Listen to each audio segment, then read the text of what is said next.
Praise Lord. सबको जय मसीह की। प्रभु आप सबों को बहुत ऐसे आशीष करे।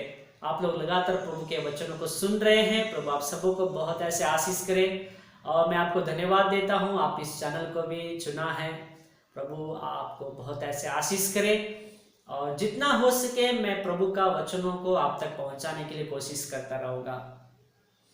आज भी हम एक बात को हम लोग ध्यान करेंगे। रोमियो 10:17 रोमन चैप्टर 10 वर्स 17। अतः विश्वास सुनने से और सुनना मसीह के वचन से होता है।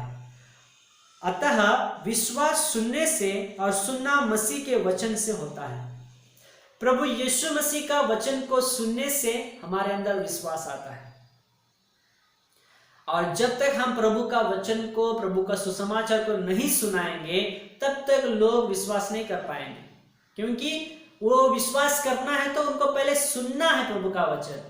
और सुनने के लिए, सुनाने के लिए प्रभु आपको और हमको चुना है। हम लोग प्रभु का वचन को लोगों को सुनाना है, लोगों को बताना है, प्रचार करना है, तभी लोग विश्वास करेंगे और उद्धार पाएंगे। एक बार एक भाई प्रभु का वचन को प्रचार करता, गांव गांव जाकर प्रचार करता रहा। अपने हाथों में कुछ प्रभु की किताबों को लेकर घर घर वो देता जा रहा था, प्रभु का प्रचार करता जा रहा था। सब देने के बाद आखिरी में उसके हाथ में एक किताब रह गई, एक पर्चा रह गया। तो वो सोचा कि इसको भी मैं किसी न किसी भाई को दे के जाना है, किसी न किसी भाई या बहन को मैं इसको दे के जाऊं करके सोच रहा था, लेकिन किसको दूं करके उसको समझ में नहीं आया। और वो सोच ही रहा था, तब एक बहुत तेजी से बारिश आने लगा और वो बारिश से बचने के लिए वो एक घर के छाया में जाकर छाया पाता है उस बारिश से बचने के लिए, और कुछ देर तक वहां पर खड़ा रहता है और वो घर का दरवाजा अंदर से बंद रहता है। तब उसके मन में एक सोच आया, क्यों ना मैं इस पर्चा को इस घर में लेके जाऊं।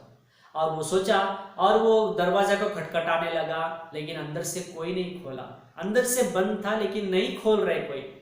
तब वो बहुत देर तक खटखटाता रहा, जब वो खोला ही नहीं तो इसके मन में एक सोच था कि मैं इसी घर में लेके जाना है। ऐसी उसको प्रेरणा हो रहा था और आखिरी में वो उस दरवाजे के अंदर से उस पर्चा को डाल के चला जाता है। वो जाने के बाद फिर संडे आता है, वो कलीसिया जाता है। ये व्यक्ति कलीसिया जाता है, सब लोग प्रार्थना हो रहा है, वर्शिप हो रहा है। उसके बाद गवाही का समय आया और उस समय सभी लोग गवाही देकर आए और आखिरी में एक बहन वो चर्च में जाकर गवाही दिया और वो ऐसी गवाही दे रही थी। उन्होंने कहा, फलाना दिन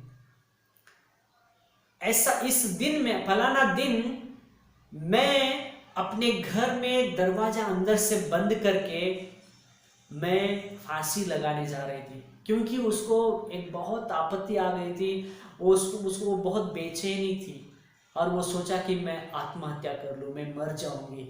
ऐसा सोचकर वो अंदर से दरवाजा बंद करके फांसी लगाने जा रही थी। और उसी समय बहुत तेजी से बारिश आया और वो व्यक्ति उस घर के पास गया था। वो घर के पास वहां पर गया था, वो अंदर से वो दरवाजा से वो जो पर्चा वहां पर डाल के आया था, वो पर्चा को वो माँ ने उसको, वो फांसी लगाने से पहले उन्होंने सोचा, पता नहीं कोई बंदा बहुत देरी तक घर दरवाजा खटखटा के गया है और मैं तो नहीं खोला और अंदर कुछ डाल के गया है।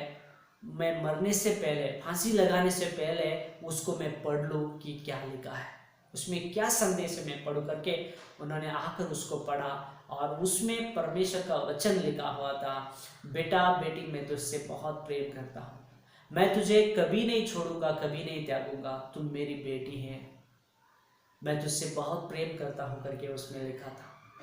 और वो वचन उसकी जिंदगी को बदल दिया।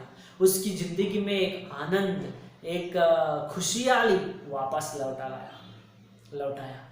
हाँ मेरे प्यारों, वो बहन ने बताया, आज मैं बच के मैं आपके सामने आकर गवाही दे रही हूँ, वो एक पर्चा के कारण। अगर वो पर्चा वो भाई मेरे दरवाजे में डाल के नहीं गया होगा तो मैं फांसी लगाकर मर गई होती। लेकिन वो पर्चा को पढ़कर परमेश्वर का वचन उसमें लिखा होता, उसको पढ़ के आज मैं बच गई हूं। आज मुझे वो शांति परमेश्वर ने दिया है, आज मैं बच गई, प्रभु ने मुझे बचाया। हाँ मेरे प्यारों, वो भाई सुन के बहुत खुश हो गया, क्योंकि आखिरी पर्चा था वो, और वो ही उधर डाल के आया, और उसी के वजह से वो बहन की जिंदगी बच गई। हाँ मेरे प्यारों, पता नहीं किनको परमेश्वर हमारे द्वारा बचाना चाहता है, हमको मालूम नहीं। इसीलिए हम जितना हो सके प्रभु के बारे में लोगों को बताएंगे, प्रभु के बारे में पर्चा लोगों को देंगे, प्रभु का सुसमाचार लोगों को सुनाएंगे। परमेश्वर की किसी न किसी को हमारे द्वारा बचा लेगा। इसीलिए प्रभु के बारे में जितना हो सके उतना प्रचार कीजिए, बताइए, क्योंकि विश्वास सुनने से और सुनना मसीह के वचन से होता है। जब हम प्रभु के बारे में सुनाएंगे, लोग सुनकर विश्वास करेंगे और उद्धार पाएंगे। आलसी ना करिए, प्रभु के बारे में जितना हो सके उतना लोगों को प्रचार कीजिए, लोग बच जाएंगे। प्रभु इस वचनों के द्वारा आप सबों को बहुत ऐसे आशीष करें। एक छोटी सी दुआ करेंगे। आसमानी बाप, प्रभु यीशु के नाम में हम आपको धन्यवाद करते हैं। प्रभु जी सहायता कर, आपका पवित्र वचन, आपका सुसमाचार हम बहुत लोगों को प्रचार करने के लिए, बहुत लोगों को बताने के लिए, सुनाने के लिए हमें सहायता कर, यीशु के नाम से मांगते हैं, आमीन। प्रभु इस वचनों के द्वारा आप सबों को बहुत ऐसे आशीष करेंगे। बहुत जल्दी ही एक और नए वीडियो के साथ हम मिलेंगे, आमीन।